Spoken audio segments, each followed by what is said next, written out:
오늘은 외교 통일 안보 분야 대정부 질문이 열리는 날인데요. 핵심 장관들의 불참 통보에 야당 반발이 거세지자 결국 저녁에 다시 시작할 것으로 보입니다. 국회에서는 오늘도 여야를 막론하고 의료계가 여야 의정협의체에 참여해야 한다는 목소리가 나왔습니다. 국회 취재기자 연결합니다. 강민경 기자. 네, 국회에 나와 있습니다. 오늘 이틀째 대정부 질문이 있는 날이고요. 주제는 외교 통일 안보 분야입니다. 원래 오후 2시에 열렸어야 하는데 개의 시간이 늦어졌다고요? 네, 여야 원내대표가 본회의 시간을 5시간 늦추기로 합의해서 대정부 질문은 오후 7시에 열릴 예정입니다. 김용현 국방부 장관과 조태열 외교부 장관이 국제회의 참여를 이유로 대정부 질문에 불참하겠다고 통보하고 야당이 강하게 반발한 게 불씨가 됐습니다. 특히 박찬대 원내대표는 국무위원들이 윤석열 대통령을 따라 국회를 대놓고 무시하고 있다고 목소리를 높였습니다. 함께 들어보시겠습니다. 대정부 질문이 오래전부터 예정이 되어 있고 여야 간의 결의를 통해 가지고 의결을 통해서 결정된 부분에 갑자기 국제회의와 관련돼서 불참을 선언하는 부분은 좀 국회가 존중받는 느낌은 좀 안 드는 것 같아요. 국민의힘은 장관들의 불참은 국회의장의 허가를 받은 사안이라고 반박했습니다. 장관 불참은 민주당도 동의했다며 관련 서류까지 공개했는데 함께 들어보시겠습니다. 양당 교섭단체의 동의를 받아서 불출석하게 됩니다. 그리고 대개 장관이 참석하지 못하면 차관이 대리 참석하게 되죠. 오늘도 국방장관, 외교장관은 그런 절차를 거쳐서 그러나 야당이 입장을 굽히지 않자 결국 대정부 질문 시각은 미뤄졌고요. 조 장관과 김 장관도 각자 일정을 마무리한 뒤 본회의에 참석해 여야 의원들의 질의를 받을 걸로 예상됩니다. 대정부 질문에선 김형석 독립기념관장 인선으로 촉발한 이른바 역사관 논란이 쟁점이 될 거란 예상이 많습니다. 야당은 이 밖에 후쿠시마 오염수 방류 등을 거론하며 윤석열 정부가 강조해온 한일 관계 회복이 굴종 외교에 가깝다고 비판할 가능성이 큽니다. 이에 맞서 국민의힘은 윤석열 정부가 외교의 지평을 넓혔고 한일 관계도 정상 수준으로 회복되었다는 점을 부각할 것으로 보입니다. 또 북한의 잇따른 도발과 우리 정부의 대북 강경 정책을 대조시키며 정부와 함께 국방 강화의 필요성을 강조할 걸로 보입니다. 의정 갈등 해소를 위한 여야 의정협의체 상황도 짚어보겠습니다. 협의체가 필요하다는 데는 이견이 없는 것 같고요. 의료계 참여를 끌어낼 방법을 놓고서는 여야 시각차가 여전하다고요? 그렇습니다. 정부와 보조를 맞추는 여당으로서는 의료계의 조건 없는 대화 복귀에 초점을 둘 수밖에 없습니다. 추경호 원내대표는 아침 회의에서 정부 여당이 2026학년도 의대 증원 문제에는 원점 논의 여지가 있다는 점을 강조하며 의료계의 여야 의정협의체 참여를 촉구했습니다. 한동훈 대표도 조건 없이 신속하게 협의체를 출범시키는 게 먼저라고 강조했는데 직접 들어보시겠습니다. 어떤 전제 조건을 걸어서 이 출범 자체를 막을 수는 없습니다. 저는 여야 의정 모두가 조건 없이 신속하게 이 협의체를 출범시켜야 된다는 말씀을 드립니다. 더불어민주당 역시 의료계의 참여를 촉구하지만 정부 태도가 먼저 변화되어야 하지 않겠느냐는 입장입니다. 박주민 당 의료대란 특위위원장은 YTN과 통화에서 의료계가 참여하려면 그들의 요구도 논의해야 하지 않겠냐고 지적했습니다. 당장 내년도 의대 증원 백지화를 약속하진 않더라도 대화의 물꼬를 트기 위해서는 이 또한 논의해볼 여지가 있다며 정부가 딱딱하게 구는 게 이해가 되지 않는다고 날을 세웠습니다. 아침 회의 발언도 들어보시겠습니다. 장기화되고 있는 의정 갈등을 봉합하기 위해서는 우선 대화의 물꼬를 터야 합니다. 그 시작은 의료대란을 야기한 대통령의 진정성 있는 사과일 것입니다. 정리하자면 의료계의 조건 없는 협의체 참여를 촉구하는 여당과 이를 위해서는 정부의 태도 변화가 먼저라는 야당의 입장이 미묘하게 다른 상황입니다. 이와 별개로 양당이 계속 의료계와 비공개 접촉을 이어가는 상황으로 파악돼서 논의 진척 여부가 주목됩니다. 지금까지 국회에서 YTN 강민경입니다. 문화체육관광부가 파리올림픽에서 금메달을 딴 직후 배드민턴협회 의혹을 폭로한 안세영 선수의 손을 들어줬습니다. 제기된 의혹 대부분을 확인하고 협회 임원들의 여러 비리 정황도 추가로 밝혀냈습니다. 이대건 기자의 보도입니다. 협회가 좀 따라오지 못하는 거에 늘 답답함과 늘 부당함과 그런 게 많이 느껴졌었던 것 같아요. 그래서 그걸 조금 해소를 못하는 게 제일 저는 답답했었던 것 같습니다. 안세영 선수 폭로 이후 배드민턴 협회 조사에 나선 문화체육관광부가 의혹 대부분을 직접 확인했습니다. 먼저 특정 물품 사용과 관련해 선수들의 의사를 존중해야 한다며 이를 해결하고자 후원사와 협의 중이라고 밝혔습니다. 이보다 더 큰 문제는 후원사의 후원금과 보너스 관련입니다. 선수들은 자신들에게 돌아와야 할 부분을 제대로 알지 못했습니다. 국가대표 선수단의 의견을 청취하지 않았으며 대다수의 선수들은 최근 문체부의 의견 청취 과정에서 이를 알게 되었습니다. 국가대표가 아닌 선수가 국제대회에 출전할 수 있도록 해달라는 안세영 선수의 요구도 문체부가 받아들였습니다. 지난 2016년 이용대 선수 등이 제기해 협회가 이미 패소한 전례가 있는 만큼 관련 규정 폐지를 권고했습니다. 이 밖에 부상 선수들의 관리 문제도 일부 확인했으며 빨래 의혹으로 대표되는 선배 선수들의 무리한 요구는 현재는 대부분 사라진 오래된 관행으로 판단했습니다. 문체부가 무게를 더 둔 건 배드민턴 협회 임원 비리 정황입니다. 회장과 일부 임원이 후원사와 별도의 물품 계약을 맺거나 받은 후원품을 제대로 배분하지 않은 사실을 확인했습니다. 또 수의 계약으로 물품을 사거나 임원에게 성공보수를 지급한 것도 문제라고 지적했습니다. 이미 협회장에 대한 고발이 접수된 만큼 수사기관에 참고 자료로 제출하는 방안을 검토하고 있습니다.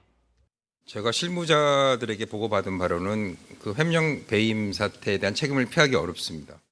문체부는 이달 말 최종 조사 결과를 또다시 발표할 예정입니다. YTN 이더훈입니다. 삼성전자의 반도체 핵심 기술을 중국으로 빼돌린 혐의로 삼성전자 전 임원과 연구원이 구속됐습니다. 경찰은 유출된 기술의 경제적 가치가 4조 원이 넘는 것으로 추정했습니다. 취재기자 연결해 자세히 알아보겠습니다. 윤현숙 기자. 네, 사회부입니다. 네, 문제가 된 기술이 어떤 기술인가요? 네, 삼성전자가 가지고 있는 20나노급 D램 메모리 반도체의 공정 단계별 핵심 기술입니다. 경찰은 이 기술을 유출하고 부정하게 사용한 혐의로 삼성전자 전 임원 최모 씨와 전 수석연구원 오모 씨를 구속해 검찰에 송치했습니다. 이들에게는 산업기술유출방지법과 부정경쟁방지법 등의 혐의가 적용됐습니다. 경찰 조사에 따르면 최 씨는 2020년 9월 20나노급 D램 반도체 제조를 목표로 중국에 회사를 세웠고 이후 반도체 기술자인 오 씨가 여기에 합류했습니다. 이 과정에서 중국 지방정부가 회사 자본을 댄 것으로 파악됐습니다. 이들은 제조시설을 갖춘 뒤 삼성전자의 반도체 핵심 공정 기술을 무단으로 사용해 1년 3개월 만에 시범 제품을 개발하는 데 성공한 것으로 알려졌습니다. 기존 반도체 회사들이 통상 4년에서 5년 정도 걸리는 신제품 개발 기간을 삼성전자 기술을 빼돌려 활용하면서 크게 단축시킨 것으로 보입니다. 경찰은 이렇게 중국에 유출된 반도체 기술의 경제적 가치가 무려 4조 3천억 원에 이르는 것으로 추정했습니다. 또 경제 효과 등을 감안하면 실제 피해 금액은 가늠하기 어려운 수준이라고 덧붙였습니다. 특히 이번 사건은 국내 기술자 한두 명이 중국으로 이직하는 수준을 넘어 삼성전자의 반도체 관련 핵심 인사들이 중국 지방정부와 합작해 현지에 회사를 차리고 생산까지 시도했다는 점에서 그 심각성이 큽니다. 삼성전자의 피해는 물론 세계적인 반도체 기술 패권 전쟁 상황에서 우리나라 경제 안보의 근간을 흔드는 중대한 사안이라는 게 경찰의 판단입니다. 이들이 중국에서 운영하던 회사는 D램 개발에 성공한 후 수율을 높여가는 단계였는데 이번 수사 영향으로 가동이 중단된 것으로 전해졌습니다.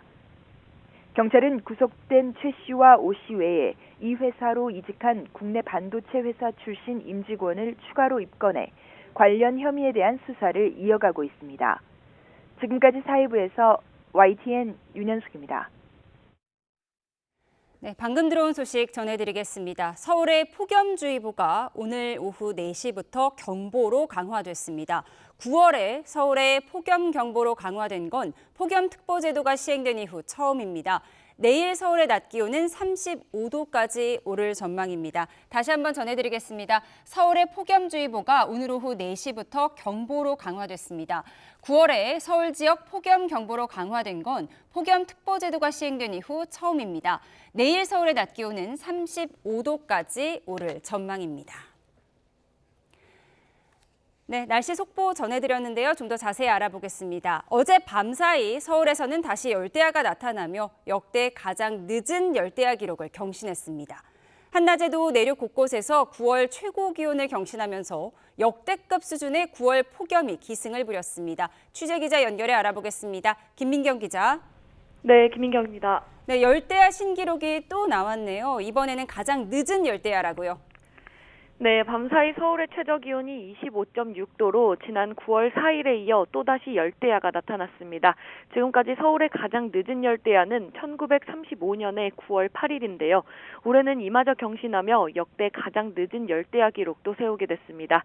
인천과 대전, 여수, 부산, 제주 등 도심과 해안을 중심으로도 열대야가 발생했는데요. 어제 낮 동안 서쪽을 중심으로 기온이 크게 오른 가운데 밤사이 따뜻한 남동풍이 계속해서 불었기 때문입니다. 여기에 낮은 구름이 이불처럼 밤하늘을 덮어 낮 동안 달궈진 지면에 열이 식지 못하게 보온 역할을 한 겁니다. 기상청은 이번 가을 열대야가 우선 이번 주 후반까지 더 이어질 걸로 예상하고 있습니다. 네, 어제도 무척 더웠는데요. 오늘은 더 더웠다고요? 네, 그렇습니다. 어제 서울 낮 기온이 34.1도로 9월 기준 역대 2위 기록을 보였는데요. 오늘도 오후 3시 반 기준 강원 정선은 37.1도까지 치솟았고 충남 금산과 경남 밀양도 36.5도까지 올랐습니다. 서울도 33.9도 등 전국 대부분 지역이 33도를 웃도는 폭염이 이어졌고 특히 대전과 정선 등 내륙 곳곳에서 9월 최고 기온을 경신했습니다. 현재 동해안과 산간을 제외한 전국에 폭염특보가 내려진 가운데 조금 전 오후 4시를 기준으로는 서울 전역을 포함한 내륙 곳곳에 폭염주의보가 경보로 격상되며 폭염경보 지역이 더 늘었습니다. 기상청은 9월에 서울에 폭염경보가 내려진 건 올해가 처음이라고 밝혔습니다. 심한 9월 폭염은 모레 전국적으로 비가 내리며 잠시 누그러들 전망입니다. 하지만 비가 그친 뒤에는 기온이 다시 올라 다음 주 월요일까지는 30도를 웃도는 늦더위가 이어질 전망입니다. 기상청은 모레 브리핑을 통해 추석 연휴 기온 전망에 대해 자세히 설명할 계획입니다. 지금까지 과학기상부에서 YTN 김민경입니다.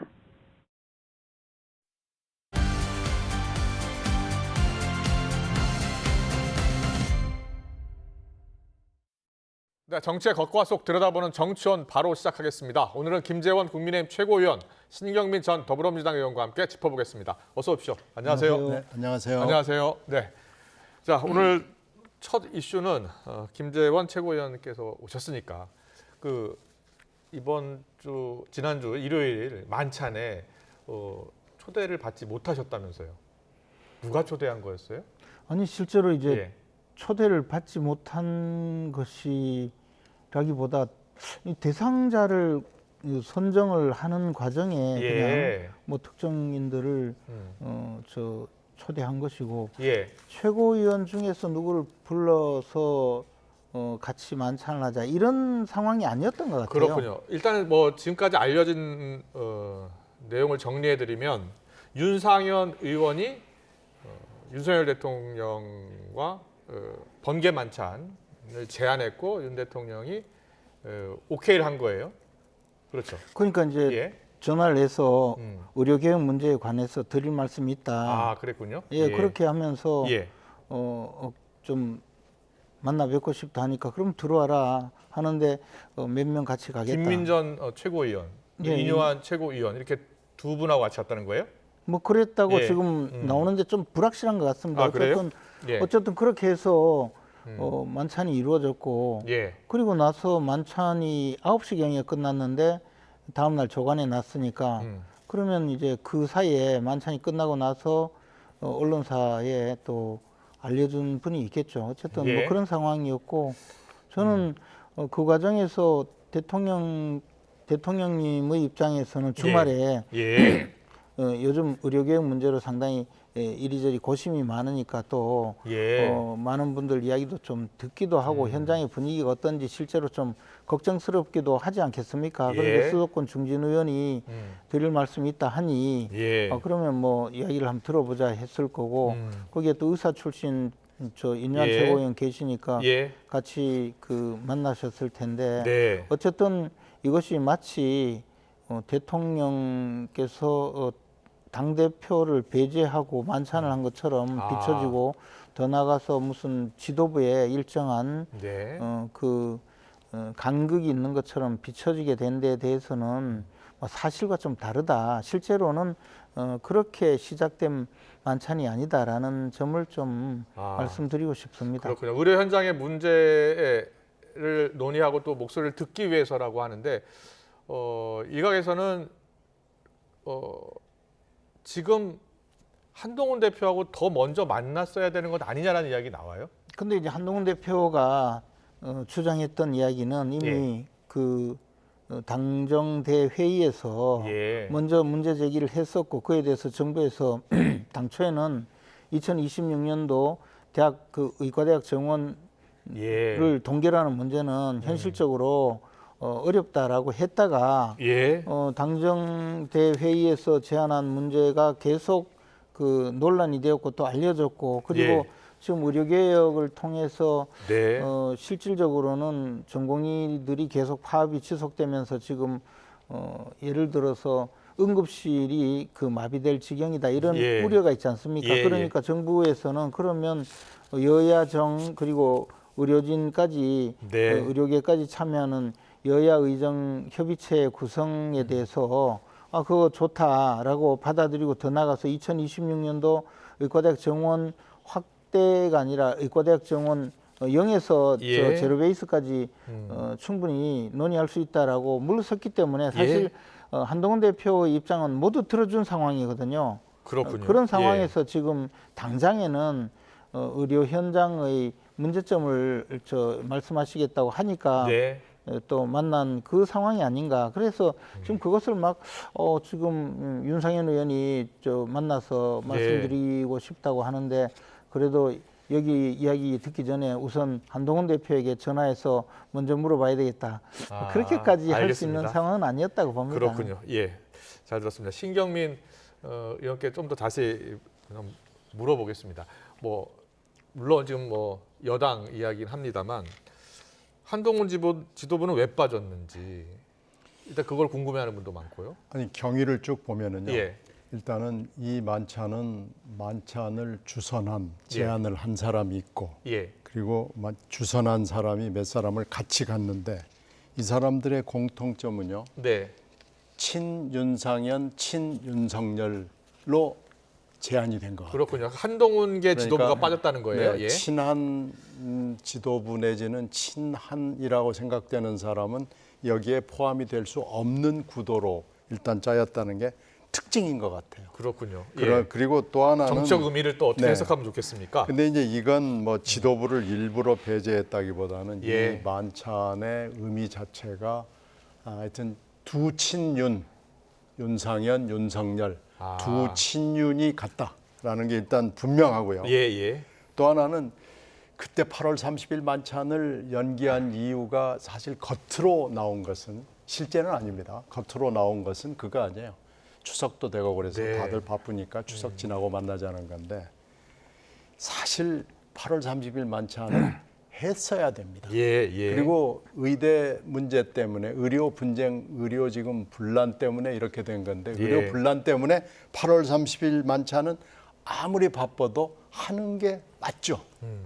이거보다 더 큰 이슈가 지금 없는 거 아니겠어요? 그렇게 따지면 이번이 아니고 8월 30일에 만찬을 그대로 진행했으면 아무 문제가 없었고 그때 한동훈, 윤석열 두 사람의 여권의 대표 인사들이 의료 이 분란을 가지고 의료 붕괴의 문제를 가지고 서로 이견을 보였다는 것도 중요했지만 깜짝 놀랄 일이었지만은 8월 30일 만찬을 취소한 게 사실은 더 큰 서프라이즈였어요. 그러니까 이번에 이렇게 만찬을 누군가 주선을 하고 또 누군가 발설을 하고 의심이 가는 사람은 분명히 있습니다. 예, 예. 뭐 이건 누구 제가 말씀드리지 않겠지만 예. 의심이 가는 사람이 있어요. 만찬 제한 주선자와 발설자는 자, 그렇다면 좀 누군지는 확인이 되지 않았습니다만 확인이 되지 않지만 예. 의심이 가는 사람은 분명히 있어요.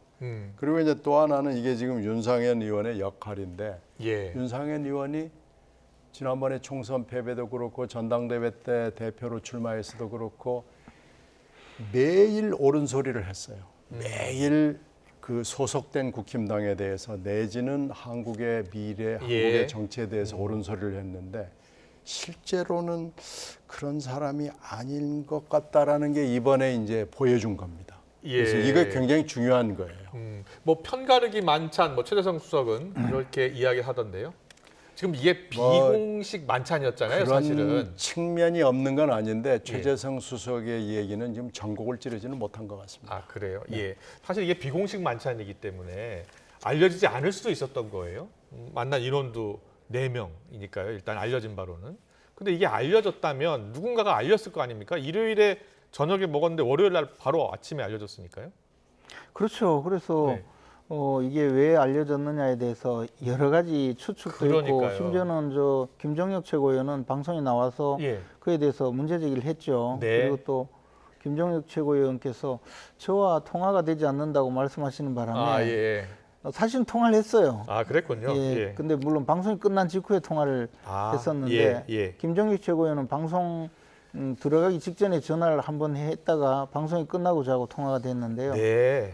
근데 이제 그 이야기를 하지 않는 바람에 제가 한 40명의 언론인들한테 전화를 해서 아, 지금 만찬에 같이 한 것으로? 예, 그렇게 알려진 보도가 거죠? 예. 나오고 있으니까 계속 제가 전부 설명을 알겠습니다. 하느라고 예. 그렇게 됐었는데 근데 지금 이 상황에서 보면 네. 그때 당시에 무슨 편가르기 이런 문제가 아니라는 생각이죠, 저는. 예, 그렇군요. 이 언론이 크게 관심을 가졌던 이유 중에 하나는 윤한 갈등의 연장선상으로 이걸 보고 있기 때문이거든요. 네. 그래서 일단은 추석 이후에 만찬을 하기로 했잖아요. 네. 예. 날짜는 아직 잡힌 건 아니고요. 추석 이후에 이제 곧 아마 초청을 하리라고 생각을 하는데 네, 네. 어쨌든 지금 당장 이런 만찬이 막 외부로 알려지고 예. 그렇게 해서 논란이 되니까 대통령께서는 오히려 이게 관저에서 많은 사람들을 만나는 것이 네. 논란이 되니 굉장히 조심스러워졌을 거라고 봐요. 그렇군요. 이게 예. 과거에 박근혜 정부 시절에 네. 그때 당시 제가 이제 원내 수석 때였는데요. 네. 대통령 당선 2주년이 되는 날이었거든요. 예. 그날도 모 수도권 중진 의원께서 또 네. 의원 몇 분을 모시고 당시 박근혜 전 대통령의 청와대 예. 관저에서 만찬을 했어요. 예. 그런데 하필이면 그날이 이제 대선 당선 2주년 되는 날이었거든요. 예. 그래서 이제 뭐 꽃다발도 드리고 아마 했었나 봐요. 저는 그 자리에 없었는데. 예. 그런데 이제 그 행사도 그 직후에 또 알려졌어요. 예. 그래서 당시 또 공교롭게도 당시 당대표는 김무성 대표였거든요. 아, 그때 그랬군요. 예, 그래서 김무성 대표가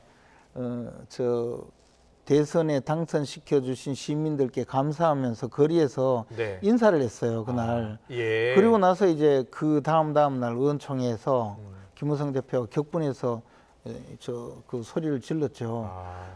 대선에서 수고한 많은 사람들이 거리에서 인사하고 있는 그날 예. 몇몇 대선에 도움도 되지 않았던 자들이 대통령 옆에서 예. 축가를 부르고 놀았다. 이게 내가 그 이야기를 듣는 예. 기분이 어떻겠느냐. 피가 거꾸로 솟는 것 같았다 하면서 막 성토를 했어요. 예. 근데 그러고 나니까 정작 박근혜 전 대통령은 관저에서 이제 의원들 만나는 걸 조심하게 되고 결국은 거의 끊어졌거든요. 그렇군요. 예. 그래서 지금 이 상황도 대통령은 지금 의료인들의 파업 또 의료개혁 과정에서 많은 국민들이 피로감을 느끼는 예. 것 또는 의원들이 어떻게 생각하는지를 좀 듣고 싶을 거예요. 예. 근데 공식적으로 이야기하면 사실 조금 알겠습니다. 속마음을 못 들으니까 예. 이런 행사를 하는 건데 이번 일 때문에 모든 것이 스톱되지 않기를 좀 바랄 그렇군요. 뿐입니다. 예. 그런데 이렇게 제가 보기에는요. 하여튼 뭐 그 에피소드를 박근혜 대통령 2주년 얘기를 예. 하는데 그 이상한 청와대 만찬을 만든 사람도 하여튼 박근혜 대통령을 누님이라고 부르던 사람이에요. 그랬습니까? 그래, 예. 누님 부르던 사람이니까 이번 만찬 제한 주선자도 지금 거의 드러나 있거든요. 예. 그러니까 그런 걸로 봤을 때는 이 사건은 최재성 수석이 얘기하는 것은 전곡을 찌른 건 아닌데 그런 측면은 분명히 있는 거예요. 그리고 이제 김재원 최고 지금 여기 나와 계시는 분은 두 친윤, 이쪽 친윤 저쪽 친윤이 지금 있잖아요. 두 친윤에는 분명히 속하지 않는 것이라는 것이 이번에 좀 확인이 된 거 아닌가 저는 그렇게 봅니다. 그렇게 보시는 거예요? 예. 그런데 지금 김조영 최고위원도 그렇고요. 약간 오해를 살 수 있기 때문에 이게 뭐 비공식 만찬이었으니까요. 이쯤 되면 대통령실에서 정진석 비서실장이 좀 설명을 하고 전화를 해서 그런 오해를 풀어야 되는 건 아닌가요? 내막을 자세히 들여다보고 알 수 있는 사람이라고 생각되는 사람이 몇 명 있을 텐데 네. 저는 이제 그 중에 일부를 지금 아는 건데 설명하기 쉽지 않습니다. 그래요? 혹시 대통령실에서 그런 연락 같은 거 받으셨습니까? 정무수석 전화를 받았어요. 그래요? 경위에 대한 간단한 정무석이 전화를 했어요? 예, 간단한 뭐 설명 뭐라고 겸해서 했습니까? 예. 아니 언론에 보도된 내용 그대로 그 간단한 설명이 있었는데 뭐 다른 최고위원들께도 설명을 하신 것인지 아닌지는 모르겠고요. 저는 다른 사유도 있었기 때문에 전화가 온 것 같은데 그러면서 지나가는 말로 이게 뭐 이런 것 같은데 하면서 그리고 이제 저와 또 다른 업무적인 이야기를 그랬습니까? 했습니다. 알겠습니다. 네, 가장 큰 관심은 이제 윤석열 대통령이 한동훈 대표 지도부와 추석 연휴 이후 언제 만날지도 지금 최대 관심인데요. 알겠습니다. 좀 더 지켜보고요. 다음 키워드로 넘어가 보겠습니다.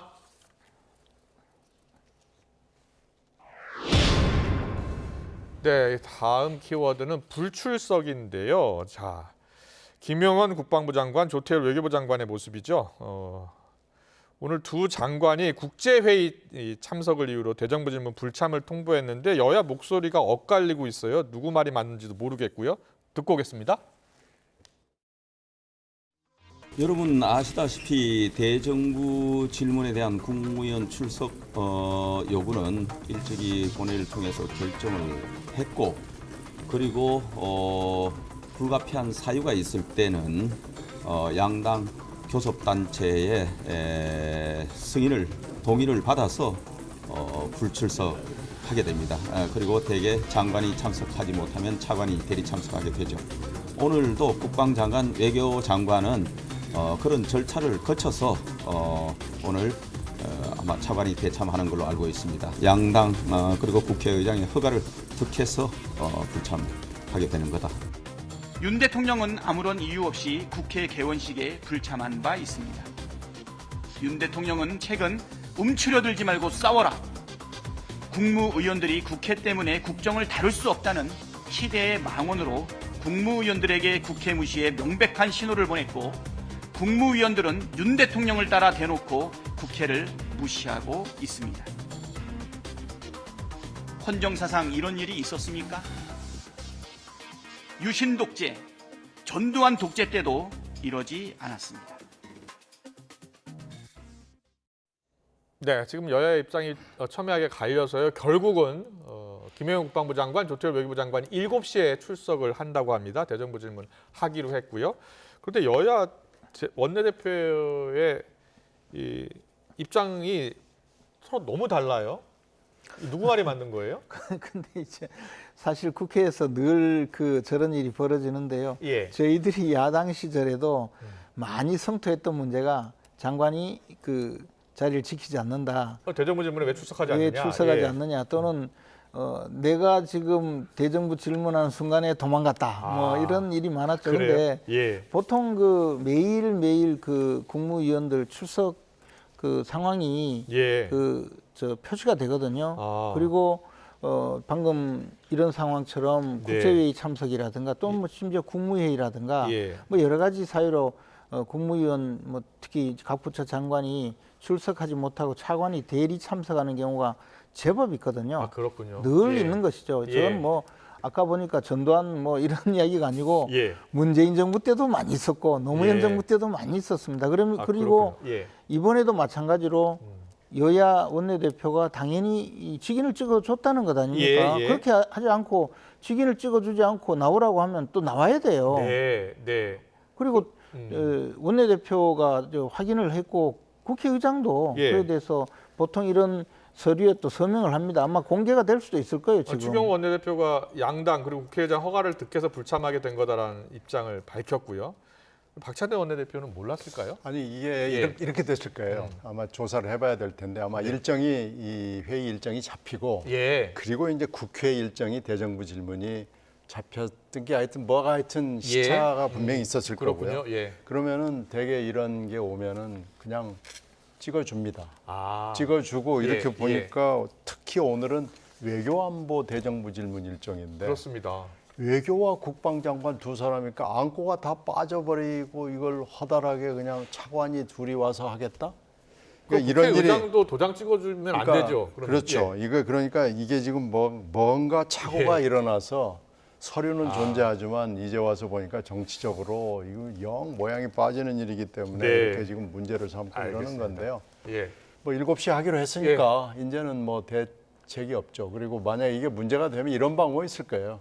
차관을 국제회의에 보내고 대정부 질문하고 그리고 아니면 시간차를 두고 차관하고 장관하고 이렇게 바꿔서 뭐 회의하고 대정부 질문을 참석하는 방법 뭐 이런 여러 가지 운영의 묘를 살리는 방법이 있었을 텐데 그렇군요. 지금 여야의 분위기로 봐서는 양보는 없답니다. 알겠습니다. 외교, 국방, 현안. 자, 두 장관의 불출석을 놓고서 여야가 충돌하는 모습 지켜봤는데요. 어제는 이제 대정부 질문 정치 분야가 있었잖아요. 박지원 민주당 의원 또 한덕수 총리의 만담이 아주 이목을 끌었는데 잠깐 듣고 오겠습니다. 한 총리 사모님이 디올백 300만 원짜리 가지면 받으실 거예요? 제가 아는 사모님은 안 받아요. 그런 가정을 전제로 해서는 답변하는 건 적절치 않을 것 같습니다. 개원식 날 대통령이 미국 국회의원들하고 김건희 여사 생일 파티? 이게 말이 됩니까? 그런데 이 정신 나간 대통령실에서는 왜 하필이면 이런 사진을 공개해가지고 국민 염장을 지르냐 이거예요. 그거는 제가 보기에는 이제까지 그 비서실장으로서 공보수석으로서 홍보수석으로서 모든 정권에 걸쳐서 최고였던 박지원 의원님을 따라갈 사람이 없기 때문입니다. 그렇죠. 그러니까 DJ께서 그러셨습니다. 그러니까 윤석열 대통령한테 건의해서 나를 데려다 쓰라가세요. 그렇게 건의하겠습니다. 왜 변해야 됩니까? 좋은 한덕수였는데 지금은 나쁜 한덕수예요. 그거는 제가 부족하기 때문에 그렇습니다. 죄송합니다. 네, 이 초반부는 긴장감 높은 질의 답변이 이어졌는데 후반으로 갈수록 약간 만담 수준의 대화까지 좀 들렸습니다. 어떻게 들으셨어요?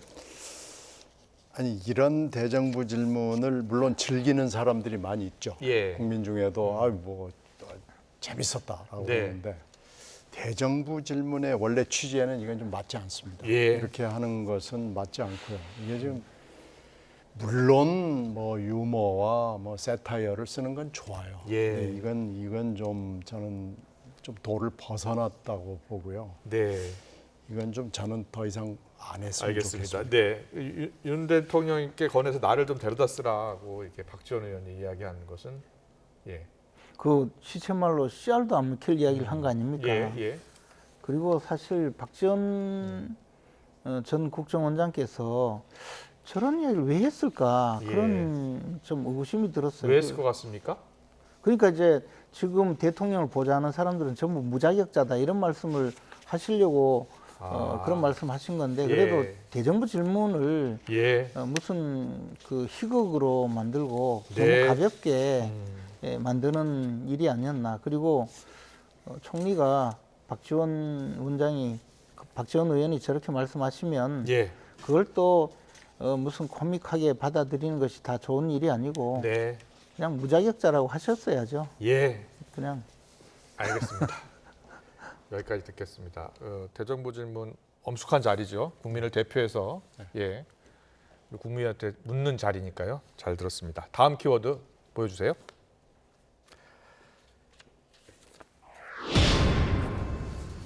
다음 키워드가 역풍인데요. 문재인 전 대통령 또 민주당 이재명 대표를 국민의힘이 어제 강하게 비판을 했죠. 민주당은 김건희 여사 특검법을 놓고 공세를 펼쳤고요. 그런데 박지원 의원이 문 전 대통령을 소환하면 역풍이 불 것이라는 이야기를 했습니다. 여야 목소리 듣고 오겠습니다. 만약 검찰이 문재인 대통령을 수사를 한다고 하면 국민적 역풍이 굉장히 강할 겁니다. 그리고 제가 문재인 대통령이 어떻게 하실지는 몰라요. 저하고 한 번도 얘기를 안 해봤으니까 저는 저라면은 제가 문재인 대통령이라 하면은 검찰 소환 거부합니다. 아니 이유가 없잖아요. 아니 부모가 자식 놀고 있으니까 생활비 준 걸 자식이 취직해서 정당한 노동 대가로 월급 받았는데 그게 뇌물이라고 하면은 말이 안 되는 거죠. 아니 직접 수사 안 하면 안 되죠. 안 되죠. 아니 대통령의 권력 때문에 이 딸을 태국으로 보내고 네. 아무 자격도 없는 사람 사위를 취업시키고 네. 그리고 그 대가성으로 보이게끔 중진궁 이사장으로 이상직 씨가 선임이 되고 네. 그죠? 그리고 국회의원까지 되잖아요. 이 과정이 대통령의 권력 없이 이루어질 수 있나요? 만약에요 이게 네. 윤석열 정부에서 이런 일이 한번 있었다고 생각을 해보세요. 나라 난리 났어요. 다 네. 뒤집어졌습니다. 다 이게. 뒤집어졌어요. 예, 특검 아니라 검찰이 이미 10번, 100번 수사했을 거예요. 네, 어제 대정부질문 첫날에도 김여사 명부배 의혹 수사, 또 문 전 대통령 전사위 특혜 채용 의혹으로 여야 공방이 치열했었는데요. 신유민 의원께서는 이상직 전 의원 좀 아시죠? 네, 잘 알죠. 예. 같이 국회에서도 있었고 저하고는 학연이 좀 있습니다. 아, 그렇습니까? 네. 2018년에 중진궁 이사장이 되더라고요. 네. 그리고 2020년에 또 공천을 받고 그리고 국회의원이 됐죠. 그러니까 그 예. 전에 공천을 못 받아요. 그래가지고 아.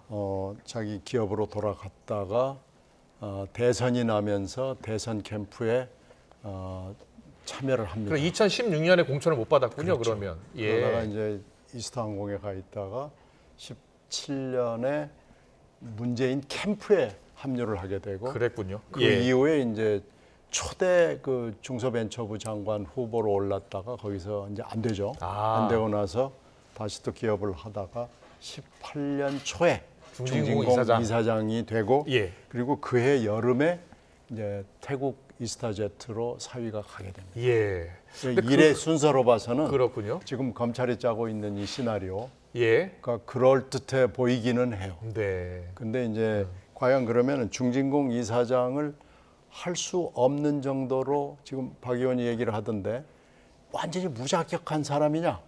그렇지는 않습니다. 국회의원을 한번 했고 예. 이스타항공이라는 셀러리맨의 신화를 만든 사람이기 때문에 예. 중진궁 이사장 내지는 중소벤처부 장관 후보로 올라갈 만한 그런 경력은 갖고 있는 사람입니다. 예. 그 보니까 박정원 의원이 아무 자격도 없는 사위를 취업시켰다라고 주장을 하고 있거든요. 그리고 예. 이제 그 사위 문제는 문재인 대통령으로서는 당신은 현직 대통령이니까요. 예. 문재인 대통령으로서는 그 사위하고 딸 문제에 대해서는 굉장히 여러 가지 아픔이 있었던 거, 어려움이 있었던 걸로 알고 있는데요. 예. 그러나 문재인 대통령이 우리 사위 좀 잘 봐주세요. 예. 이런 걸 얘기할 만한 그런 배짱을 갖고 있는 분이 아닙니다. 예. 문 대통령 그런 얘기를 예. 하고 싶어도 못 해요. 그러니까 이건 이제 이렇게 세월의 흐름에 따라서 제가 금방 설명드린 대로 네. 3월에 이사장 취임하고 7월에 사위가 나가니까 아.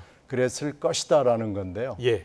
이걸 이제 검찰이 이렇게 자꾸 것이다라고 뭐 여러 사람을 통해서 입으로 흘리지 말고 예. 이것은 엄숙하게 증거를 네. 가지고 증거를 가지고 입증을 해서 수사를 하고 기소를 해야 되는데 네. 것이다를 가지고 지금 계속해서 몇 달째 이러고 있는 거죠. 아. 이 지금 권성동 의원 어제 국회에서 캥거루 게이트라고 이렇게 또 표현하는데 이 사안을 잘 알고 계시죠? 김전 최고위원께서는. 저는 뭐 한 2년 전부터 예. 문재인 전 대통령 뇌물죄로 수사해야 된다고 계속 주장해 왔었습니다. 예. 이 그때 사실관계에 증거가 대해서 있습니까?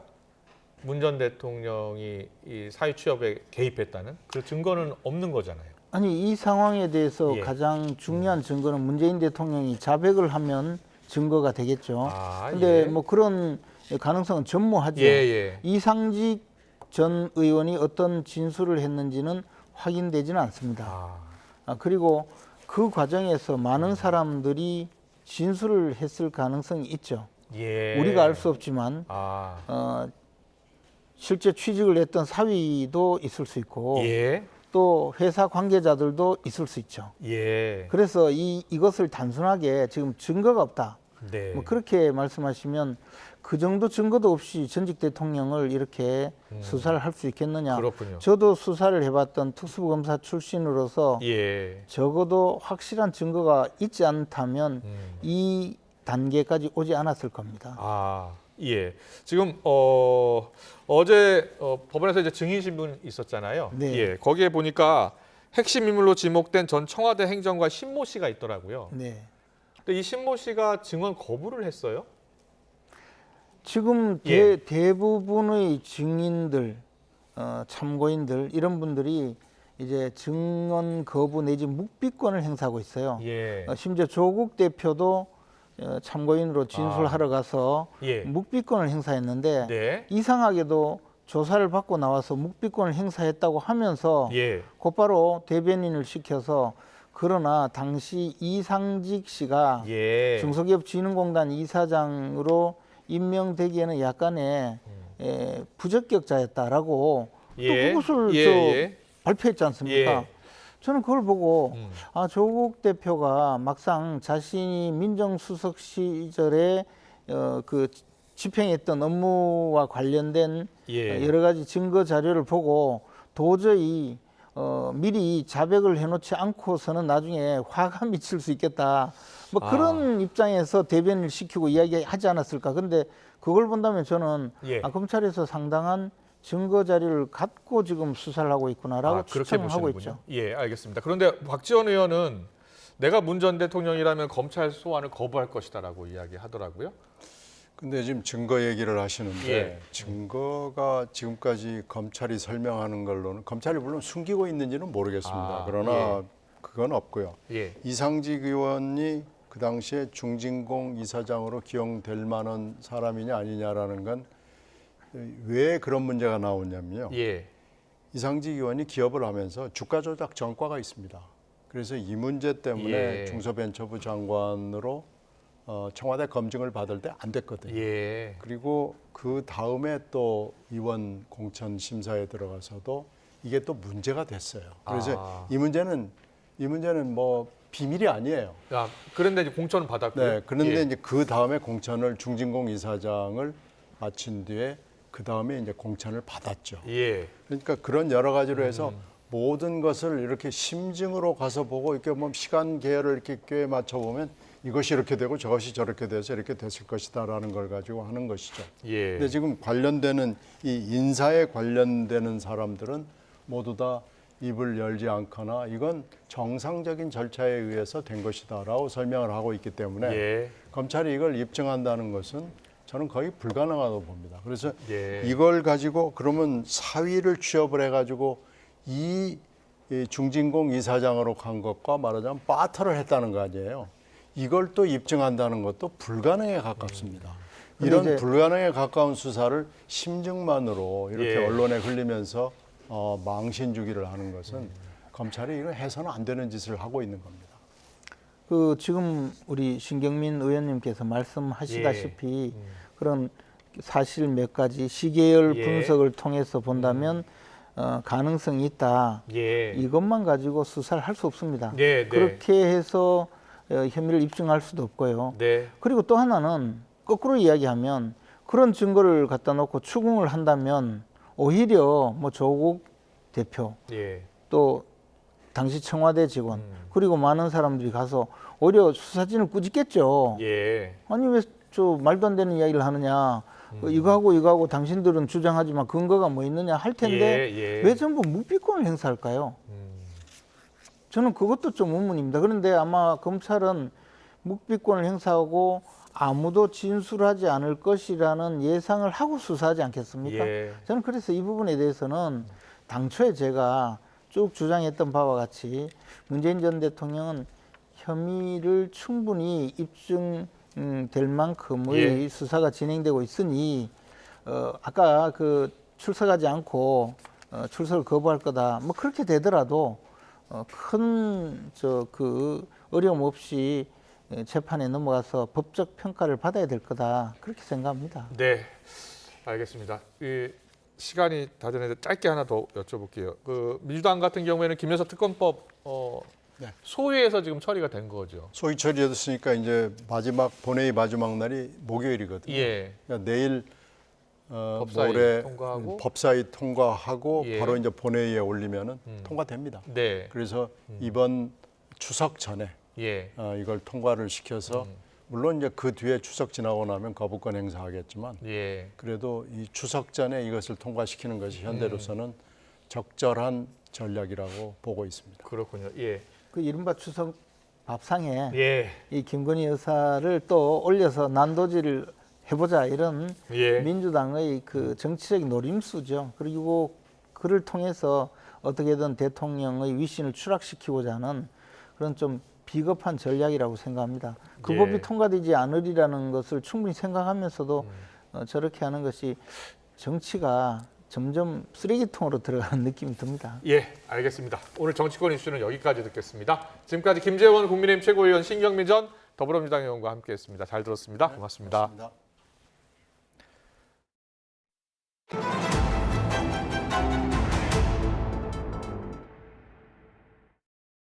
코스트코에서 다른 고객이 반품한 일본 술 사케를 검수 없이 그대로 재판매했다는 제보가 들어왔습니다. 술이 변질됐거나 다른 물질이 들어간 건 아닌지 우려가 돼서 검사를 의뢰했더니 대장균이 검출됐습니다.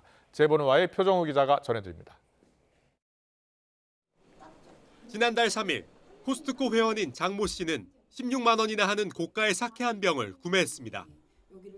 그날 바로 지인들과의 모임에서 개봉해 마셨는데 장 씨는 뭔가 이상했다고 말합니다. 알코올 향도 나지 않고 색도 탁했다는 겁니다.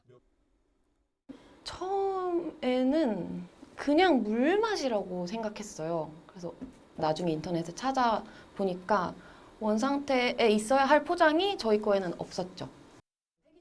장 씨는 코스트코에 항의하면서 혹시 술이 변질됐거나 다른 액체가 들어있었던 건 아닌지 우려돼 성분 검사를 요청했습니다. 같이 술을 마신 일행 가운데 한 명이 설사와 복통을 호소해 걱정이 컸습니다. 그런데 코스트코는 남은 사케 400ml로는 성분 검사가 어렵다고 답했습니다. 양이 적다는 이유를 댔는데 장 씨가 계속 항의한 데 이어 YTN의 취재가 시작되자 뒤늦게 검사를 맡겼습니다. 그 결과 의문의 액체에서 대장균이 검출됐습니다. 그런데 이 과정에서 코스트코 측이 다른 고객이 환불한 제품을 검수하지 않고 그대로 다시 팔았던 것으로 확인됐습니다. 대장균이 검출된 사정은 질병 상해와 같은 사고 발생 시 코스트코 측의 과실이 인정되는 근거로 판단될 여지가 충분히 있습니다. 이 물질이 포함된 환불 상품을 검수 없이 판매한 것은 코스트코 측의 과실임이 명백하고 코스트코 측은 20만 원어치 상품권을 제공하고 장 씨가 아픈 경우 병원비를 대주겠다며 보상안을 제시했습니다. 그런데 언론 보도가 나갈 경우 보상은 어려울 거라며 조건을 달았습니다. 또 재발 방지책을 마련해달라는 장 씨의 요구에 대해서도 힘들다는 입장을 밝혔습니다. 업무 처리 지침에 그런 규정을 만드는 게 바람직하지 뭐 반품된 먹거리를 그냥 겉에만 슬쩍 보고 그냥 되팔겠다 이러한 의도로 보이는데 이거는 굉장히 심각한 문제를 초래할 수도 있는. 취재진은 코스트코 측의 입장을 듣기 위해 수차례 연락했지만 내부 운영 관련 사항이라 답변이 어렵다는 입장만 밝혔습니다. 관할구청은 신고를 접수한 식약처로부터 사건을 넘겨받아 해당 매장에 대한 점검에 나섰습니다. YTN 표정우입니다. 정부가 의대 증원으로 인한 교육 개선에 내년부터 2030년까지 모두 5조 원을 투입하기로 했습니다. 교육부와 보건복지부는 오늘 의학교육 여건 개선을 위한 투자 방향을 발표하고 앞으로 6년 동안 교육부가 2조 원, 복지부가 3조 원을 투입할 계획이라고 밝혔습니다. 또 의대 졸업 뒤에 지역에 남는 의사를 늘리기 위해서 지역 인재 전형을 오는 2026년 6학년도까지 62% 가까이 확대하고 수련시의 비수도권 전공의 배정 비중을 50%로 높이기로 했습니다. 의정 갈등을 풀기 위한 협의체 구성 여부가 관심인 가운데 전공의 측에서 의협 회장과 함께 협상할 생각이 없다는 뜻을 분명히 했습니다. 박단 대한전공의협의회 비상대책위원장은 오늘 자신의 SNS에 올린 글에서 임현택 의협 회장은 사직한 전공의와 휴학한 의대생을 대표하지 않는다고 밝혔습니다. 이어 자신과 의과대 학생협회 비대위원장들은 임 회장과 어떤 테이블에서도 같이 앉을 생각이 없다며 의협 측은 자신들을 언급하지 말라고 강조했습니다. 음주 단속을 나온 경찰을 따돌리고 도망친 40대 음주운전자가 검찰에 넘겨졌습니다. 남성은 경찰관을 차에 매달고 아찔한 도주곡을 벌여서 특수공무집행 방해 혐의가 추가됐습니다. 화면 함께 보시겠습니다. 지난 6월 서울 은평구의 한 아파트 지하 주차장입니다. 음주운전 차량이 있다는 신고를 받고 출동한 경찰이 흰색 승용차를 막아 세우는데요. 경찰의 제지에도 차에서 내리지 않고 도주를 시도합니다. 경찰관이 운전자의 팔과 핸들을 붙잡고 버텼지만 운전자는 주저없이 속도를 올려버립니다. 이렇게 나가버리죠. 위험천만한 질주는 30m 넘게 이어졌고 가까스로 위기에서 벗어난 경찰은 곧장 주변을 수색했습니다. 2시간 뒤 차량을 다시 발견했지만 운전자는 사라진 이후였습니다. 경찰은 차를 몬 40대 남성 신원을 특정해서 아내에게도 자수를 권유해달라고 부탁했지만 남성은 나타나지 않았습니다. 결국 경찰은 건물 관리인으로 가장해 차를 빼달라고 요청했고 그제야 차로 돌아온 남성은 현행범으로 체포됐습니다. 남성은 도주 이후 편의점에서 술을 사서 마셨다고 주장했지만 경찰 수사로 이미 만취 상태에서 운전한 게 들통나 음주운전과 특수공무집행 방해 혐의로 불구속 송치됐습니다. 인천 청라 아파트 사고를 계기로 지하주차장 화재에 대한 경각심이 높아지고 있는 가운데 이번엔 지하에 설치된 전기 자전거 배터리 충전 시설에서 불이 났습니다. 스프링클러가 제대로 작동한 덕분에 큰 피해는 없었는데 전기차와 함께 전기 자전거 같은 소형 이동수단의 충전 시설 점검도 필요해 보입니다. 차상은 기자의 보도입니다. 지하 주차장 벽 쪽에서 갑자기 연기가 피어오릅니다. 얼마 지나지 않아 시뻘건 불길이 솟아오르더니 주변으로 번집니다. 전시 시설인 부산 백스코 지하 1층 주차장에서 불이 난 건 밤 10시 10분쯤. 전기 자전거 대여업체가 교체형 배터리를 충전하던 중 불이 시작됐습니다. 화재 현장입니다. 배터리 화재는 스프링클러가 정상적으로 작동한 덕분에 큰 피해 없이 12분 만에 진화됐습니다.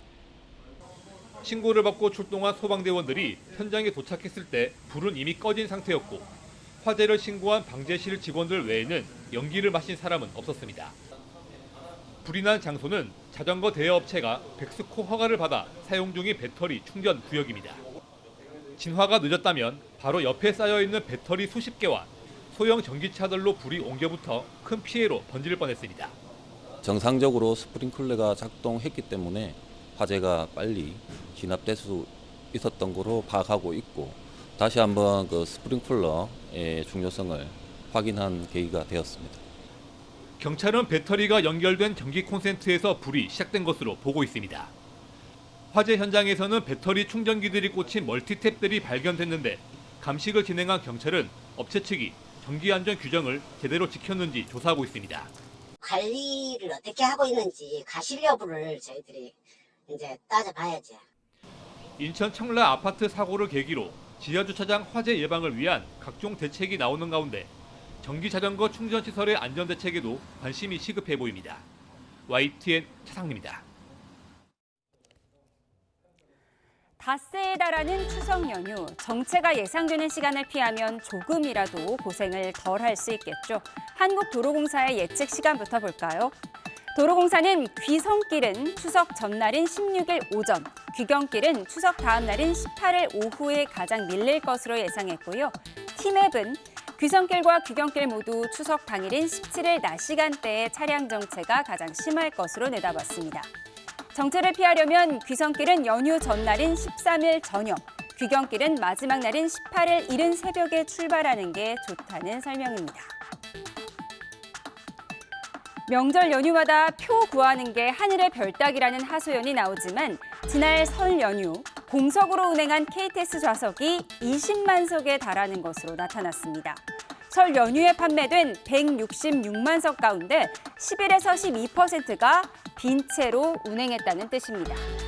지난 5년 설과 추석 연휴 기간 코레일 열차 승차권의 1차 취소율이 연 평균 판매량의 41%에 달하는 등 이 같은 일은 매년 반복되고 있는데요. 취소 수수료율이 낮은 점과도 관계가 있다는 게 전문가들의 견해입니다. 출발 1분 전에 취소해도 수수료가 표값의 10%밖에 안 되고요. 심지어 출발 후에 20분 내 취소해도 요금의 85%를 돌려받을 수 있습니다. 그래서 명절 성수기에는 취소 수수료를 크게 올려서 숨은 취소표를 끌어내야 한다는 지적이 나오고 있습니다. 반려견을 태운 유모차, 일명 개모차를 밀고 다니는 이 모습. 우리나라에서는 이제 익숙한 풍경이죠. 미국 언론도 주목했습니다. 월스트리트 저널은 세계 최저 수준 출산율을 보이는 한국에서 아기 유모차보다 반려견을 태우는 개모차가 더 많이 팔리고 있다고 보도했습니다. 유모차를 만들다가 아예 개모차 제조로 주력 사업을 바꾼 기업도 소개했는데요. 개모차 시장에서의 벤츠로 불리는 업체의 프리미엄 개모차 가격은 한 대에 $1,100, 우리 돈 약 150만 원이라는 점도 강조했습니다. 또 반려견을 위해 생일 파티를 여는 등 애지중지 키우는 건 미국 등 다른 선진국과 비슷하지만 한국에서는 0.7명대인 합계 출산율과 맞물려 논쟁도 벌어지고 있다는 점 외신이 주목하고 있는 상황이네요. 바닷물과 강물이 만나 만들어내는 이른바 조수해일 장관으로 유명한 중국 남동부의 첸탕강입니다. 해마다 이맘때쯤 추석을 전후로 달의 인력 때문에 바닷물의 높이가 높아져 첸탕강으로 역류하면서 세계 최대 규모의 조수해일이 발생하는데 이런 희귀한 장면을 귀신파도라고 부르기도 합니다. 약 10m 높이의 파도가 1초에 12m 이동하는데요. 이 장관을 보려고 모여든 사람들 보이시죠? 순식간에 덮칠 듯한데 몇몇은 휩쓸리기 직전까지 이 모습을 찍고 있습니다. 결국 다수 부상자와 실종자가 발생했다고 알려졌지만 정확한 사상자 수는 알려지지 않았습니다. 크로아상 모양의 조명입니다. 한 외국인 소비자가 중국 온라인 플랫폼 테무에서 이 조명을 구매했다가 황당한 일을 겪었다고 하는데요. 여성 A씨는 지난 3일 자신의 틱톡에 테무, 이걸 설명해줘라는 제목의 1분 26초짜리 영상을 공유했습니다. 조명을 배송받은 뒤 방에 뒀는데 이 조명 주변으로 개미 수백 마리가 몰려 있었다는 겁니다. 처음엔 왜 개미가 가짜 크로아상을 좋아할까라고 생각했지만 잠시 뒤에 설마 이게 진짜 빵을 코팅한 게 아닐까 이런 의구심이 들었다는데요. 개미들이 크로아상을 구멍을 뚫고 그 사이로 들어간 게 이상했기 때문입니다. 그 구멍을 더 넓혀서 안쪽을 봤더니 이렇게 진짜 페이스트리 빵 같은 모양이었고요. 이 램프를 반으로 가르자 이 떨어진 가루들이 육안으로 보기에도 빵 부스러기와 다름이 없었다고 합니다. 결국 이 여성 확인할 방법은 한 가지밖에 없다면서 안쪽을 긁어서 먹어봤더니 실제 크로아상이 맞다고 말했습니다. 진짜 크로아상의 밑부분을 뚫어서 조명을 넣은 뒤 겉면을 레진으로 코팅한 제품이었다는 건데요. 이 영상은 틱톡에서 1,400만 회를 넘는 조회수를 기록하며 관심을 모았습니다.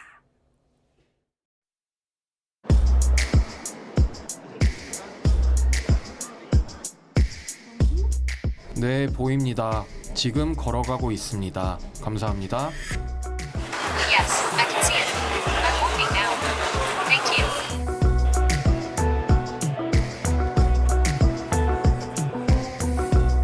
The next generation of iPhone has been designed for Apple Intelligence from the ground up.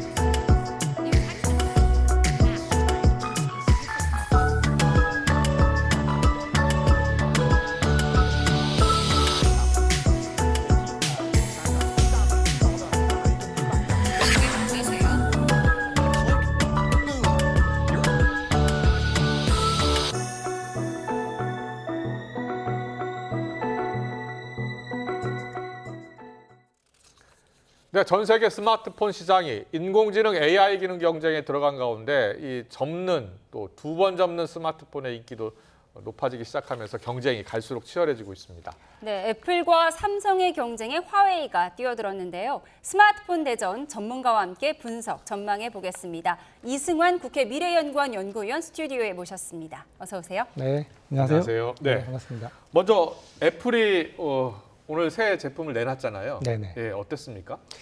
우리가 보통 휴대폰이 발표되고 나면은 예. 기존에 이제 기능적으로 뭐가 조금씩 뭐 그랬죠. 화소가 예. 좋아졌다던가 뭐 화질이 좋아졌다가 카메라 카메라 기능이 좋아졌다. 예. 대부분 이런 쪽의 발표들이 그동안 쭉 이어져 왔다가 네. 이번에는 이제 완전히 그런 얘기들이 쏙 들어가고 AI로 모든 이제 역량들이 집결되어 있는 모습들을 보여줬는데 그렇군요. 예, 그러니까 사전에 예. 우리가 AI가 할 수 있었던 것들이 굉장히 제한적이었는데 네. 사실 우리가 이전에도 휴대폰을 쓸 때 AI 기능들이 있었거든요. 예. 아시겠지만 이제 뭐 애플의 시리라던가 아. 삼성의 빅스비라던가 예. 이제 우리가 사실 사용자들이 많이 사용하진 않았죠. 그렇죠. 예. 그 많이 뭐 물어봐도 솔직히 많이 사용하지 않았습니다. 그렇죠. 그동안 오류도 좀 많았잖아요. 예. 그러니까 이런 말씀하신 이유 때문에 예. 이거 기능 AI가 있지만은 활용하진 않았는데 이제 네. 그 AI가 엄청나게 발전을 했기 때문에 네. 이전에 할 수 없었던 정말 많은 일들을 해줄 수 있다. 알겠습니다. 자, 그럼 애플 이번에 AI 기능 어떤 기능을 갖추고 있다는 거예요? 실제로 뭐 가장 쉽게 보면 우리가 이제 메일 같은 게 왔을 때 예. 메일을 그냥 이 메일에 대해서 이러이러한 뉘앙스로 답변을 해줘. 그럼 바로바로 메일에 대한 답변을 해준다거나 네. 아니면 간단한 문자에 대한 대답도 당연히 해주게 되고요. 예. 그리고 우리가 보통 메시지를 주고받을 때 뭐 이모티콘 같은 거 많이 보내지 않습니까? 그렇죠. 그런 것도 이런 이미지를 만들어서 보내줘 하게 되면 네. 이제 이미지를 보내주기도 하고. 그러니까 우리가 이제 기존에 텍스트를 네. 만들거나 이미지를 만들거나 뭐 예. 고치거나 변형하거나 이런 모든 것들을 우리가 굉장히 자연어 기반으로 쉽게 만들어서 지금 활용할 수 있다는 거죠. 그렇군요. 네. 예. 통역 기능은 어때요? 네, 통역 기능도 사실은 우리가 AI 폰이나 사실은 여러 서비스에서 지금 탑재가 되고 있는데 예. 사실 이제 삼성이 가장 먼저 이 서비스들을 네. 휴대폰으로는 먼저 했는데 유사한 기능의 서비스들은 그전에도 많이 있었습니다. 예를 들어서 우리가 가장 최근에 제가 경험했던 게 뭐냐면은 예. 컨퍼런스 가서 발표를 했더니 지금 제가 한글로 발표를 하고 예, 있는데 예. 듣는 분들은 미국 분이세요. 아. 근데 바로 제 옆 화면에 제가 하고 있는 한국말들이 전부 다 실시간으로 실시간 번역이에요? 실시간 번역으로 다 보여주는 그러니까 영어 이제 텍스트가 올라오는 예, 영어 건가요? 텍스트가 그대로 올라오게 되고 네. 그리고 이제 한편에서는 제 슬라이드가 보여지고 그걸 텍스트로 봐도 되고 이제 또 그것들을 이제 음성으로 바로 전환해 주는 인공지능이 있기 때문에 예. 그것들을 이제 들으시는 분들은 바로 이제 영어로 또 들으실 수가 있는 거죠. 그러니까 우리가 알게 모르게 예. 정말 저도 지금 한 해 안에 어떻게 보면 한 달 한 달 정말 빠르게 이런 변화들을 느끼고 있습니다. 그렇군요. 얼마 전에 삼성도 저 AI 기능 휴대폰을 발표했잖아요. 네, 네. 어떤 차이가 있던가요? 그리고 아직 그러니까 삼성 같은 경우에 우리가 이제 흔히 말하는 폴더블 폰을 놓고 나면은 그렇죠. 상대방이 이제 화면을 볼 수 있게 이쪽 되잖아요. 이쪽 LCD에서 예, 볼 예. 수 있죠. 그러니까 지금 제가 한국말을 하고 예. 있는데 이 한국말을 바로 이제 미국 분이시라면은 실시간으로 영문으로 이제 나가기 때문에 예. 영문으로 볼 수도 있고 예. 사실은 이 영문이 나간다는 얘기는 바로 텍스트를 또 우리가 소리로 바꿀 수도 있거든요. 네. 그러면 지금 또 영어로 또 소리로 또 바꿀 수가 있습니다. 그렇군요. 예. 그런데 이번에 출시된 아이폰에서 한글 지원은 당장은 안 된다고요. 통역에서요? 예, 당장은 안 되고 나중에 지금 뭐 영어로 먼저 지원이 되고 한글이나 다른 나라 언어들은 차근차근 순차적으로 해서 아마 내년 정도로 넘어갈 것 같습니다. 그때 업그레이드를 해야 되는 건가요? 예, 그러니까 업데이트는 사실은 업데이트하는 그 기능들이 바로 우리가 보통 업데이트할 때 확인을 누르세요라고 오잖아요. 네. 예, 예. 그런 식으로 이제 업데이트를 확인을 하게 되면 됩니다. 그렇군요. 지금 아이폰 16인가요? 네, 맞습니다. 예. 아이폰 16 가격이 되게 올랐겠죠, 물론. 네, 맞습니다. 예. 그 기능 대비해서 가격이 너무 많이 오른 거 아니에요, 혹시? 사실은 가격이 계속 떨어진 적은 없었고요. 항상 계속 올라왔는데요. 예. 네, 사실 이 AI 기능들을 추가하게 되면서 우리가 이제 이 AI 기능을 쓸 때 흔히 말하는 기계 안에 아예 완전히 있는 AI가 있고요. 예. 이거는 추가적으로 제가 비용을 내지 않아도 되는데 예. 아마 애플 입장에서는 이 AI로는 부족할 때 예. 다른 AI 힘을 빌리는 이런 기능들이 조금 있는데 이때는 이제 따로 예를 들면 우리가 오픈 AI 기능들을 써야 되는 경우가 예. 조금 있을 때는 비용은 보신들도 내야 되기 때문에 여러 가지 구조들을 한번 다 고민을 같이 해본 것 같습니다. 알겠습니다. 근데 이 AI 기능이 이제 더 많이 발전할 하고 있는 상황이 더 발전하게 되면 네. 앱을 사용할 필요가 없어진다면서요? 실제로 그런 이제 올 초에 예. 그 시제품 형태 시범 서비스가 하나 나왔었는데 네. 독일에 있는 T-모바일에서 앱이 없는 앱-프리 폰이 나왔습니다. 보통 휴대폰 쓰시면 앱이 굉장히 많으시잖아요. 그렇죠. 그럼 화면에 뭐 아무것도 안 떠 있어요? 그러니까 앱이 아예 네. 없고요. 예를 들면 이런 겁니다. 제가 촬영을 마치고 네. 이제 나갈 때 나가서 집까지 가는데 몇 분 정도 걸리는데 계산해주고 제 아내한테 내가 언제쯤 도착할 거라는 걸 메시지를 보내주고 우리가 저녁에 먹기로 했던 그 식당에 그 시간에 맞춰서 예약을 해줘. 이러면 저희는 벌써 앱을 뭐 지도 앱도 오래 걸려요. 한 10분 걸릴 것 같은데요? 그거 다 열고 또 메시지 보내야 되고 또 식당 앱에 가서 또 예약도 해야 되잖아요. 예. 이런 앱들을 우리가 다 여태까지는 개별적으로 구동을 했는데 AI라는 에이전트가 이 모든 것들을 한꺼번에 다 대행을 해준다는 거죠. 그렇군요. 그러면 궁극적으로는 뭐 앱이 없어질 수도 있다 이렇게 볼 수 있나요? 그러니까 한꺼번에 이 모든 것들이 한순간에 다 생겨나진 않을 테지만은 예. 왜냐하면 그 중간중간에 좀 우리가 조금 결제 같은 걸 해야 된다거나 할 때는 사업주들끼리 간에 논란이 좀 있을 수도 있기 때문에 예. 시간이 조금 걸리는 이슈가 있긴 할 테지만은 네. 분명히 서비스가 지나고 있는 건 맞는 거죠. 앱들이 막 그렇군요. 통합될 수도 있겠네요. 네, 맞습니다. 예. 알겠습니다. 그런데 지금 애플뿐만이 아니에요. 하웨이도 네. 새 제품을 내놨는데 2번 접는 네. 휴대폰을 내놨다면서요? 어떤 네. 스마트폰입니까? 사실 우리가 한 번 접는 스마트폰은 삼성에서 그렇죠. 오전부터 네. 내놨기 때문에 많이 내놨는데 그래서 사실 그 접는 기술이 굉장히 중요한 기술력이었기 때문에 지금 화면에 나오는 겁니까? 네, 맞습니다. 예. 그래서 보통 한 번 접는 것도 사실 중요한 굉장히 기술력인데 예. 삼성이 먼저 이 서비스들을 그러니까 기능들을 다 구현을 했죠. 네. 근데 이제 이번에 화웨이가 이거를 2번 접는 거를 세계 최초로 먼저 사실은 기대감상으로는 삼성이 먼저 하지 않을까라는 기대를 했었는데 삼성도 계획하고 있었을 네, 지금 텐데. 사실 계획하고 있고 어떤 서비스의 안정성이나 여러 가지 이슈들을 고려하고 있기 때문에 내지 못하고 있는 상황으로 제가 알고 있는데 네. 근데 이 기술을 먼저 화웨이가 발표를 하고 이제 하니까 이제 굉장히 좀 놀라게 된 거죠. 그래서 그만큼 기술 격차가 좀 많이 좀 좁아진 게 아닌가. 뭐 직접 가보지는 못하셨어도 저렇게 이제 유튜브로 다 공개가 됐잖아요. 네, 맞습니다. 예. 예. 어떻습니까 보니까? 그러니까 실제로 봤을 때 저걸 쓰게 되면은 지금 저도 예를 들면은 휴대폰도 따로 있고 태블릿도 따로 있고 예. 노트북도 네. 사실 따로 쓰고 있는데 저걸 펼치게 되면은 약간 이게 태블릿 사이즈까지 네. 돼요. 태블릿 사이즈가 커지는 거예요? 예, 그러니까 두 가지 용도를 한꺼번에 쓸 수 있는 기기로 굉장히 편하게 쓸 수 있겠구나라는 일단 생각이 좀 먼저 들더라고요. 예. 근데 뭐 가격이 380만 원, 우리 돈으로 약 380만 원이라고 하던데 이렇게 비싼 이유는 기술력이 많이 들어갔다 이렇게 볼 수 있을까요? 예, 말 그대로 우리가 지금 있는 휴대폰 화면은 예를 들어서 액정이라는 표현을 쓰고 있는데 어떻게 예. 보면 인지하기 편하게 있는 유리같이 돼 있잖아요. 던지면 네, 깨지지 네, 않습니까? 네. 근데 우리가 이 접는 휴대폰은 이렇게 유리로 만들 수는 없거든요. 그렇죠. 완전히 다른 소재의 강화된 플라스틱 변형된 강화된 소재들, 플라스틱, 예. 변형된 소재들을 써야 되고 또 접는 부분에 있는 힌지라는 것들의 새로운 어떤 소재나 기술들이 또 들어가야 되거든요. 네. 예. 그리고 저게 그때그때마다 소프트웨어 성능들이 달라지기 때문에 네. 발열을 체크한다거나 여러 가지 이슈들을 동시에 고려해야 하기 때문에 비용이 더 많이 드는데 우리가 보통 전체 스마트폰 시장에서 네. 저 기기들을 엄청나게 많이 만들면 단가가 떨어질 수 있잖아요. 예. 근데 지금 전체 스마트폰 시장에서 접는 휴대폰의 비중은 한 1.5%밖에 되지 그것밖에 않아요. 안 돼요. 그러니까 아주 엄청나게 많이 만들지는 못하고 있기 때문에 예. 비용이 상대적으로 좀 높게 들어가는 면도 존재합니다. 그렇군요. 예. 자, 애플은 AI에 지금 승부를 거는 것 같고 하웨이는 지금 2번 접는 폰으로 네. 승부를 거는 것 같은데 한 300만 대 정도 예약을 받았다는 거예요. 하웨이 네. 측에서. 네. 어떻게 봐야 돼요? 이게 사실은 그 세계 최초라는 어떤 인식이 또 있는 것 예. 같아요. 이게 지금 그리고 저걸 쓰게 되면 굉장히 좀 편하겠다라는 소비자 입장에서는 예. 같은 맥락이 있거든요. 휴대폰과 태블릿을 하나의 기기로 정말 쓸 수 있겠구나라는 기대감도 있고 예. 사실 그 안에 보면 또 이제 중국의 최근에 뭐 애국 소비라는 표현들을 쓰고 있는데 굉장히 많은 또 인구가 있기 때문에 그렇죠. 네. 그런 이슈도 존재를 하고 가장 먼저 나갔기 때문에 주목받는 부분도 있고 여러 가지 요소가 좀 있는 것 같아요. 저렇게 펼쳤더니 정말 태블릿 네. PC 같네요. 네. 예. 저 2번 접는 스마트폰에 AI 기능은 없나요?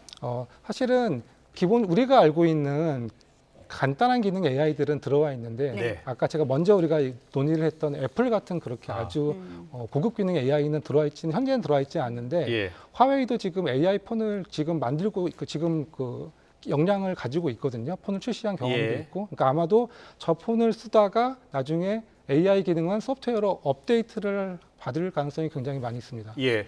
그런데요, 지금 저 접는폰 이야기가 나왔으니까요. 삼성도 지금 접는폰 만들고 있고 또 두 번 접는폰도 지금 계획하고 있고 애플도 접는폰 만든다고 하던데요? 네, 맞습니다. 또 계획을 하고 있죠. 그러니까 예. 우리가 이 3개 사업자의 방향을 보면은 예. 다 접으려고 하고 있고 그렇군요. 다 AI를 넣으려고 하고 있고 예. 각각 어떻게 보면은 시작은 다르게 왔지만은 같은 방향으로 지금 가고 있습니다. 예를 들면은 예. 화웨이는 애초에 통신 장비를 제조했던 제조 기업이고 통신 장비 회사죠. 예, 예. 예. 그리고 잘 아시는 것처럼 애플은 네. 뭐 제조 기지를 가지고 있지는 않지만은 그 소프트웨어 역량이나 디자인 역량들이 굉장히 많이 가지고 있었잖아요. 예. 그 삼성은 두 가지를 사실 같이 다 가지고 했고요. 예. 그러니까 어떻게 보면은 따로따로 왔던 길들이 지금 다 같이 모이고 있는 거죠. 네. 이 융합에서. 그러니까 우리가 예. 지금 이 경쟁이 하드웨어랑 소프트웨어 융합 경쟁으로 가고 있다는 면목을 지금 볼 수가 있습니다. 지금. 네. 자, 세 개 회사가 더 경쟁을 벌일 건데 네. 누가 승자가 될까요? 결국에는 예. 사용자 경험으로 승부가 나겠죠. 우리가 아무리 예를 들어서 화면이 넓어진다고 하더라도 그렇습니다. 접는 예. 부분에서 눈이 거슬리거나 근데 사실은 우리가 AI를 써봤더니 기대하고 있던 만큼의 또 AI 수준이 아니거나 아까 제가 말씀드렸던 것들을 원활하게 해줬을 때 우리가 만족감을 예. 느끼는 거잖아요. 예. 그 모든 것들은 사용자 경험으로 다 판단을 하게 될 것 알겠습니다. 같습니다. 사용자 경험, 쉽게 말해서 소비자의 선택입니다. 잘 들었습니다. 지금까지 이승환 국회 미래연구원 연구위원과 함께했습니다. 잘 들었습니다. 네, 감사합니다. 고맙습니다. 네.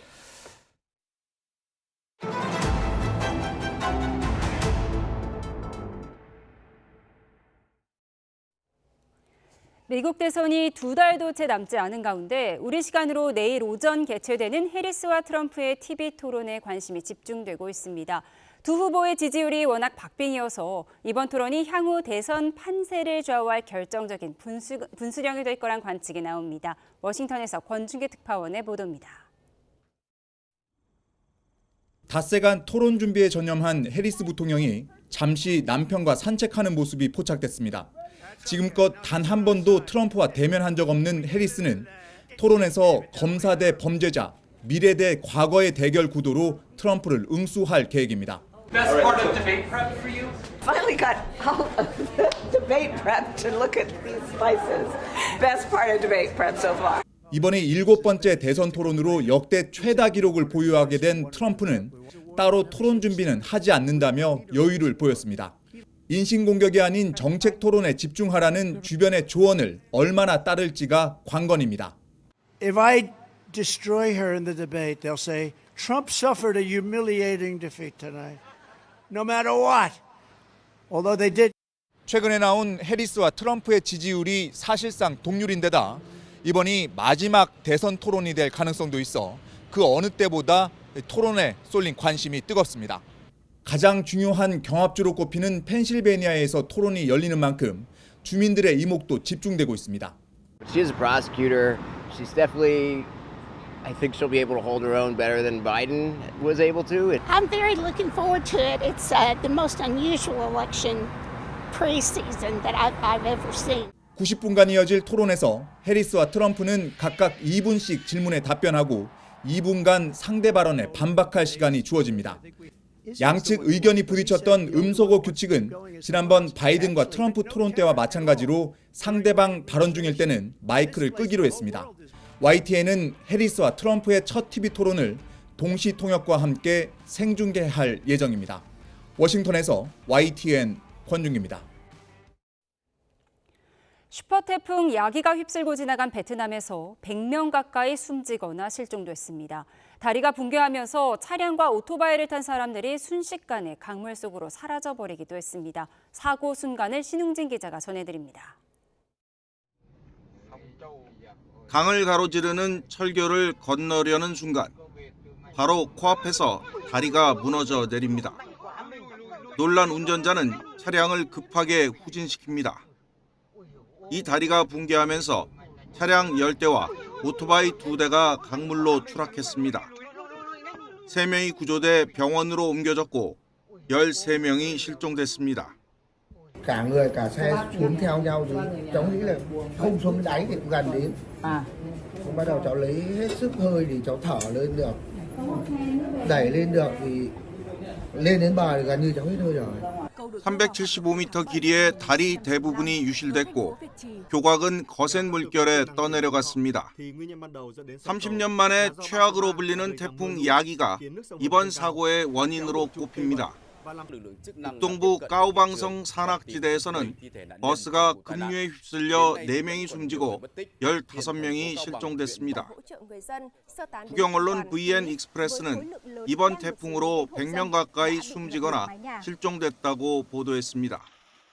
주택 만 채가량이 매몰이나 침수 피해를 받고 수도 하노이에서만 나무 2만 4천여 그루를 비롯해 12만 천여 그루가 쓰러진 것으로 파악됐습니다. 또 하이퐁에 있는 LG전자 공장을 비롯해 100여 곳의 기업이 수백만 달러 규모의 피해를 입은 것으로 전해졌습니다. 특히 북부 꽝린성 등 17개 성 130개 지역에서 폭우를 머금은 흙이 앞으로 산사태를 일으킬 위험성이 커 추가 피해가 우려됩니다. YTN 신홍진입니다. 이제 9월 중순인데 이렇게 더워도 되나 싶습니다. 어제 서울은 85년 만에 가장 더운 9월 날씨를 보였는데요. 오늘도 어제와 비슷하게 더웠습니다. 그런데 내일은 서울 한낮 기온이 35도까지 올라서 이 기록을 또 한 번 깰 것으로 보입니다. 기록적인 폭염의 특보도 계속해서 강화되고 있습니다. 오늘 오후 4시를 기해서 서울을 비롯한 전국 곳곳에 폭염 경보가 내려졌는데요. 서울에서 9월 폭염 경보는 사상 처음입니다. 치솟는 기온에 대기는 불안정하겠습니다. 내일 외출하실 때 우산 챙겨주셔야겠는데요. 내일 전국적으로 소나기가 지나겠고요. 영동과 제주도에는 가끔 비가 이어지겠습니다. 서울에는 오후부터 오겠고요. 충청 이남 지역에서는 비가 시간당 최고 50mm로 강하게 쏟아질 수 있겠습니다. 밤사이 도심과 해안을 중심으로 더위가 식지 못하겠습니다. 내일 서울과 광주 아침 기온 25도, 창원은 26도 보이겠고요. 낮 동안 중부지방에서는 오늘보다 더 덥겠습니다. 서울과 대전 35도, 대구는 32도까지 오르겠습니다. 모레에는 전국에 비가 내리면서 심한 폭염은 주춤하겠습니다. 다만 추석 연휴까지도 늦더위는 계속되겠습니다. 날씨였습니다. 네, 화요일 뉴스원 여기서 마치겠습니다. 함께해 주신 여러분 고맙습니다.